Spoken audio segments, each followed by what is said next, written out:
Here we're going to find the measure of angle x using trig ratios. So our first step is to label the sides of our right triangle. I always start off with the hypotenuse, which is the side directly across from our right angle. I always think of the right angle symbol as pointing towards the hypotenuse. And then the opposite side is the one that is opposite of the angle that we're focusing on. So this would be our opposite side. And then adjacent is the side that is right next to that angle. So this one is next to the angle, but we've already labeled that as hypotenuse, so we need to use the other adjacent one. Next, you write down the trig ratios, which I've summarized in this white box. So sine, which is sine is opposite over hypotenuse. Cosine is adjacent over hypotenuse, and tangent is opposite over adjacent. So you want to look at this. We only need one of these ratios, one of those where we know both the numerator and the denominator. So since we know adjacent, opposite, and hypotenuse, we could really use any of these trig ratios. All three of them would work, so you can just randomly pick one. To make it more interesting, let's act as though we don't know that the adjacent side length is 6. Which of these trig ratios would work now? Only one of them would. We only know the opposite, O, and the hypotenuse, H. And so that is what sine is, opposite over hypotenuse. The cosine and tangent would no longer work in this case. So let's substitute this in.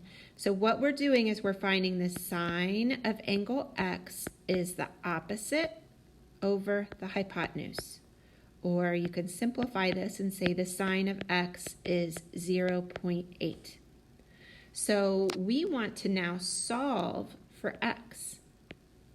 And we're going to use inverse operations just like we undo adding by subtracting. We're going to undo sine by doing the inverse of sine. And the inverse of sine is written like this. It's sine with a little -1 as an exponent. So what you do on one side, you have to do on both sides of the equation, both sides of the equal sign. On the left side, sine and inverse of sine just cancels out. So we're just left with x. On the right side, we have the inverse of sine, 0.8. So you can put that in your calculator to see what it equals. I'm going to show you how to do this on the Desmos Calculator. So if you go to desmos.com, this is what you'll see.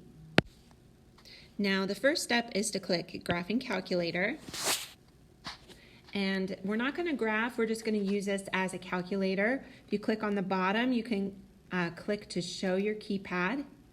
And we don't see the sine, cosine, tangent, or the inverse trig functions here. If you click on the functions button, you're given a lot of other options. And this is where you will see that inverse sine button. So we're going to click this. And now we're being prompted to enter what we're taking the inverse sine of. So we'll put 0.8. And we're given this. Now remember our triangle. Remember, this is a 90-degree angle. Does it make sense that this is 0.92 degrees or 0.93 degrees? That's pretty small if this is 90. Right now, it's giving our answer in radians. So on the Desmos Calculator, to switch to degrees, what you do is you click over here in the top right. There is a wrench. So let's click that. And down at the bottom, you see radians is highlighted. We're just going to click this instead. Degrees, and it'll switch to degrees. And you see our answer was converted. It's telling us that the inverse sine of 0.8 is about 53 degrees. And so that would be our answer.